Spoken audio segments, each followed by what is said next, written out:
Good evening and welcome to NTD UK News. I'm Stuart Lees and here are today's top stories. Prime Minister Boris Johnson says he is deeply concerned about the Sarah Everard vigil footage and the Met Police is facing investigations into the policing of the event. The UK medicines regulator says people should still get the AstraZeneca vaccine and reports of blood clots caused by the vaccine are not confirmed. And a Commons Committee report says the government's lockdown plans lack transparency.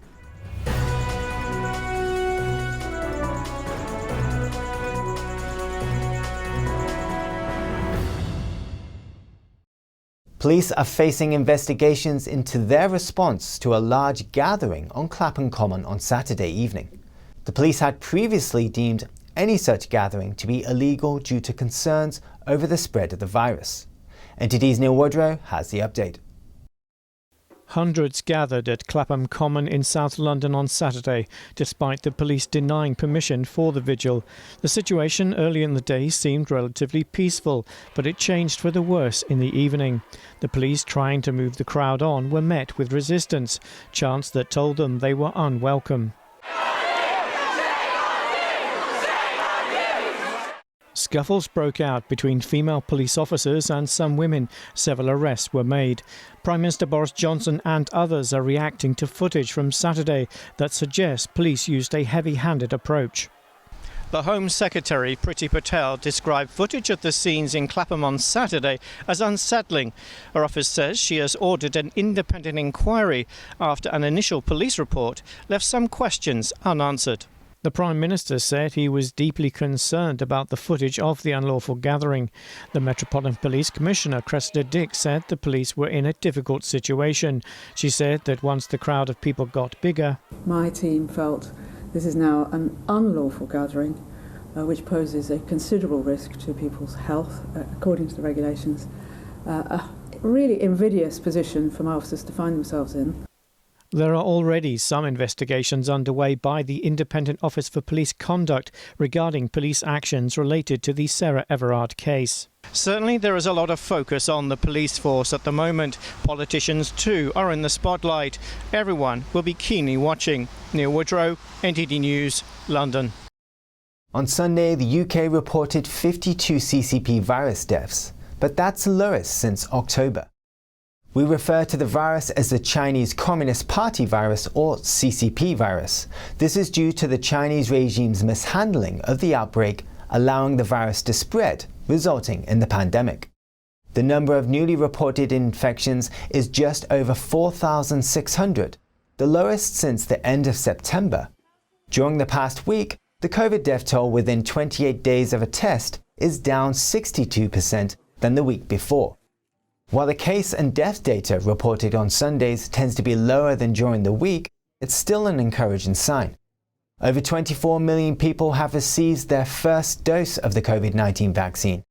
Nearly 1.6 million people have had their second dose. And in other news, AstraZeneca says a review of safety data of people that already had its vaccine shows no evidence of an increased risk of blood clots. AstraZeneca said Sunday a review of safety data showed there was no evidence its vaccine raises the risk of blood clots. The company's review covered more than 17 million people vaccinated in the United Kingdom and European Union, and comes amid a flurry of suspensions over alleged clotting issues. Authorities in a number of countries, including Ireland, Austria, and the Netherlands, have suspended the vaccine.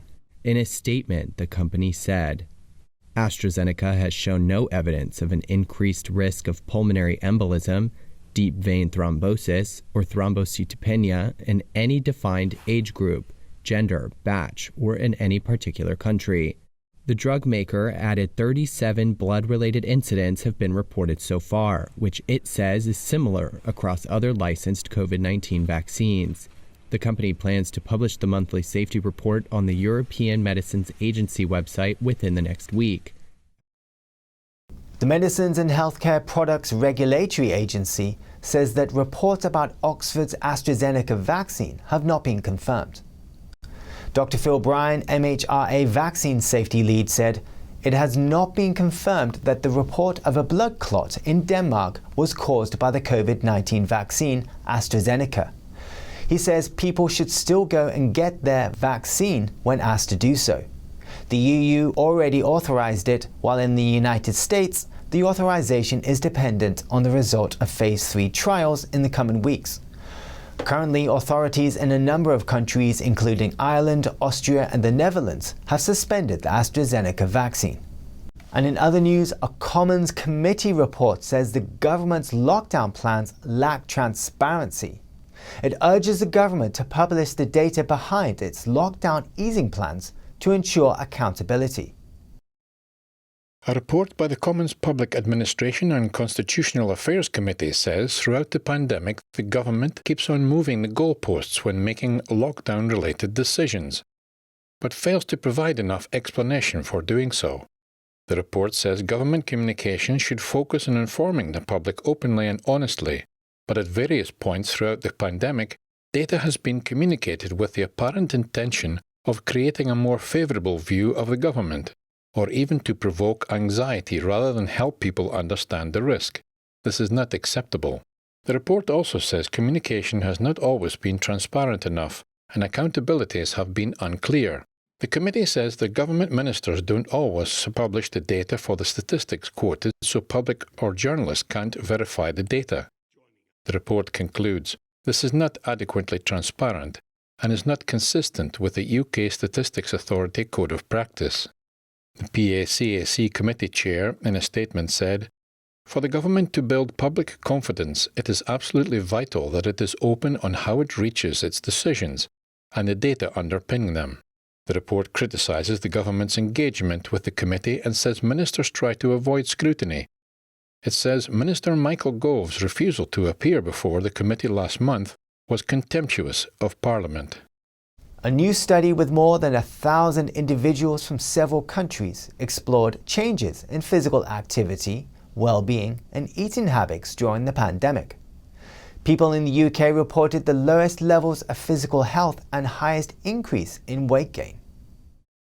Most countries across the world have been affected by the pandemic for around a year now, and in addition to governments setting up varying protocols for its citizens to follow in an attempt to curb the spread of COVID-19, the pandemic and lockdown has affected people in different ways. For a study conducted by several universities, more than 1,000 individuals from several countries completed an online survey about the changes in physical activity, eating, sleep, physical and mental health and well-being during the first lockdown of the pandemic. Comparing the responses across the countries, the team found significant differences in physical health, with Finnish participants reporting higher values and participants residing in the UK indicating poorer health. Meanwhile, those living in Latin American countries perceived themselves to have poorer mental health compared to South Koreans, who seem to be significantly less affected by personal or emotional problems. Participants from the Philippines reported higher sleep and eating scores compared to other countries. The researchers highlighted the importance of physical activity, as they discovered a decrease during the pandemic was associated with poorer perceived physical and mental health, while reduced exercise was linked to perceptions of weight gain and decreased sleep. The study was published in Frontiers in Psychology. Hospitality heads Hugh Osmond and Sacha Lord have banded together. They are threatening to sue the government over hospitality lockdown restrictions that they call plainly irrational. Writing to the Prime Minister, they say there is no evidence or justification for pubs and restaurants to remain closed for 5 weeks after shops reopening on April the 12th. They cite higher transmissions in non-essential retail, and if the government doesn't provide evidence to the contrary, they say they will pursue legal action. And in other news, new data says that in the UK in 2020, over 17,500 chain stores closed down. That's the largest number in more than a decade. NTD's Patrick Hayden has a look. Data from PwC and the local data company show that more than 17,500 chain stores shut in 2020 and that more than 7,600 new ones opened. The net fall in the number of shops was nearly 9,900. The decline is the biggest seen in over a decade, which accounts for nearly 1 in 20 stores closing. The average rate of closures was 48 stores per day. Greater London saw the biggest decrease with a 5.8% fall. The east of England had the least impacted at 3.7%. Shopping centres nationwide saw a fall of 7.1%, but retail parks that contain largely food stores saw just a 3.3% drop. The report found that suburb and small-town stores are experiencing a mini-renaissance, but it's expected the trend will be temporary.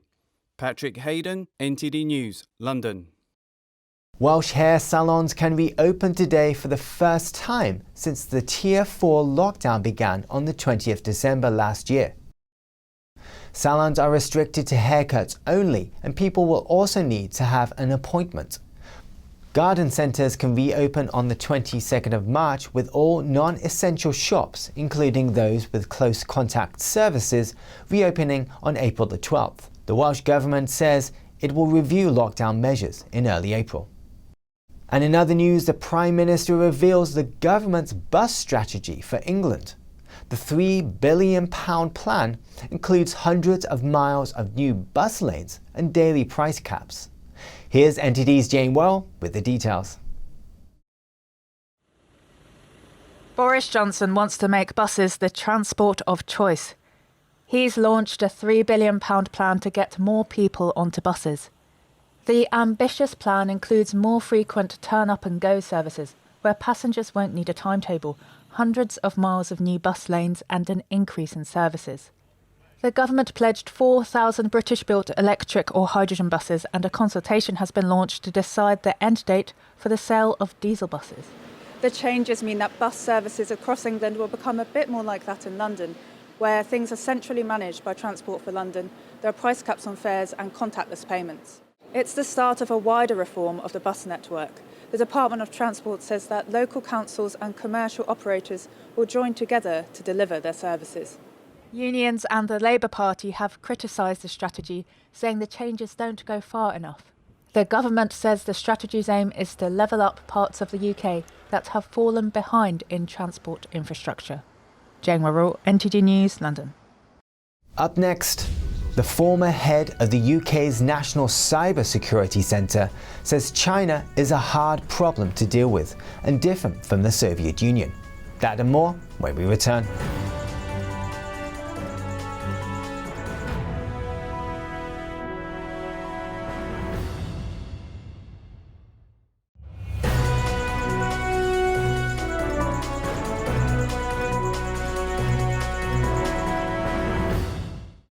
The police seized a red Ferrari worth over £200,000 and over £500,000 worth in cash when 12 members of the largest drug gang in Madrid were arrested on Sunday.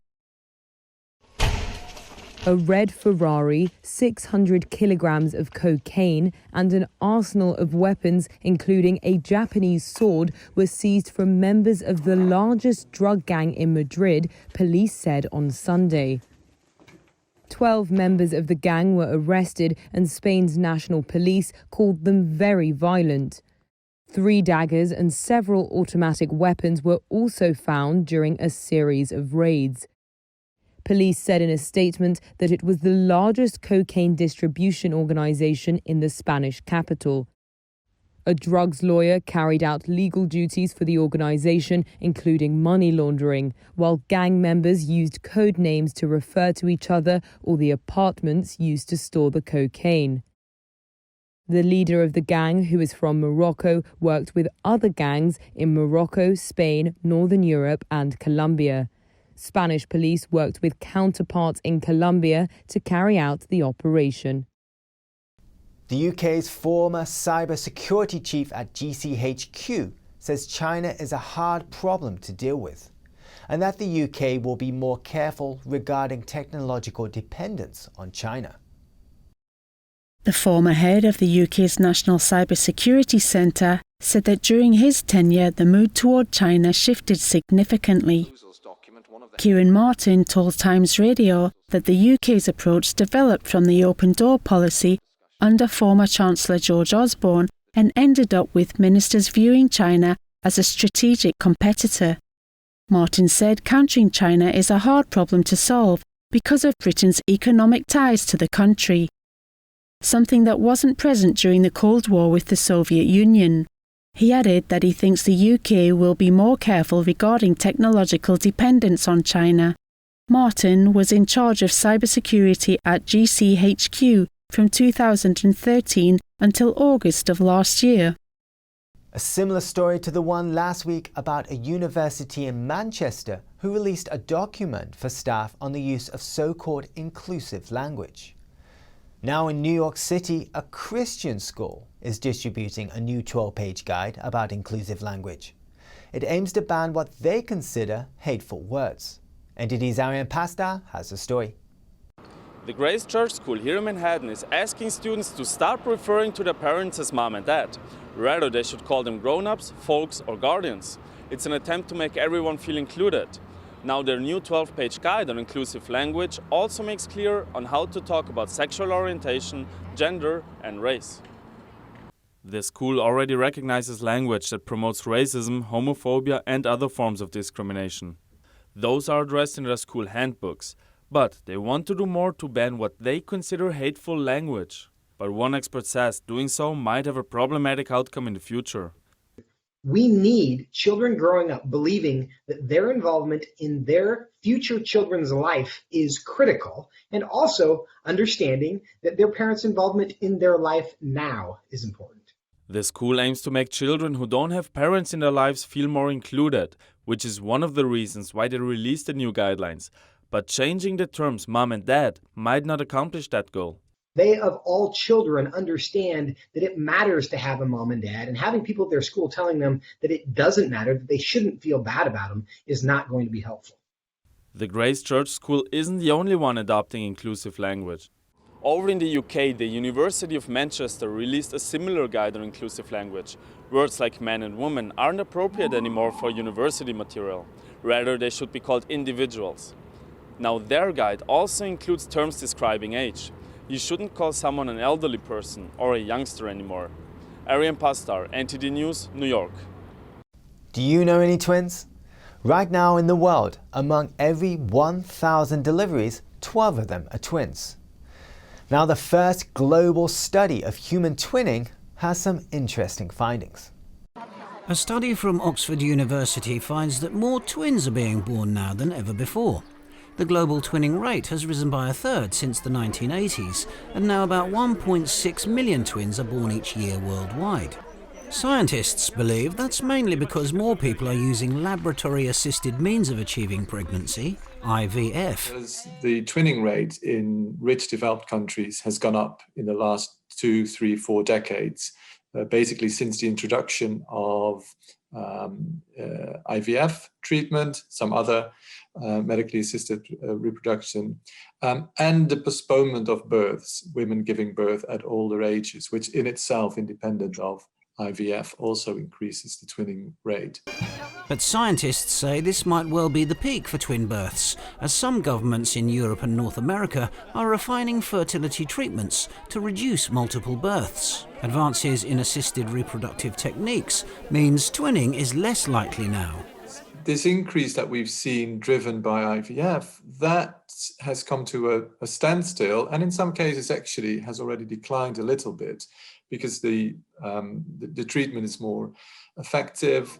The researchers note that the rate of identical twins, born from the same egg, barely changed over the last 40 years. That means the vast majority of the increases in twinning rates are due to twins born from separate eggs. This is especially true in Africa, and the situation there still baffles scientists. They suggest that twinning rates in Africa are due to the genetic difference between African populations and other populations. We're not really sure what we'll see happening in Africa, that traditionally just has very high rates that naturally occur without IVF. The research analyses data on twinning rates for over 100 countries since 1980 and finds that North America saw a 70% rise in twinning. Many European and Asian countries also have significant increases. The birth of a baby giraffe in one of Britain's zoos is cause for celebration for conservationists worldwide. It's estimated there are just 1,600 of its kind left in the world. A zoo in northern England celebrated the birth of a rare Rothschild giraffe, and captured the new arrival on CCTV. Born at Chester Zoo on March 3rd, the male calf was already standing at 6 feet tall and weighed 154 pounds. After a 15 months pregnancy, Mother Orla delivered onto soft straw before the calf took his first wobbly steps. Giraffe experts say he will grow to be 18 feet and weigh over 2,000 pounds. That's the news for today. Thanks for tuning in. I'm Stuart Lees.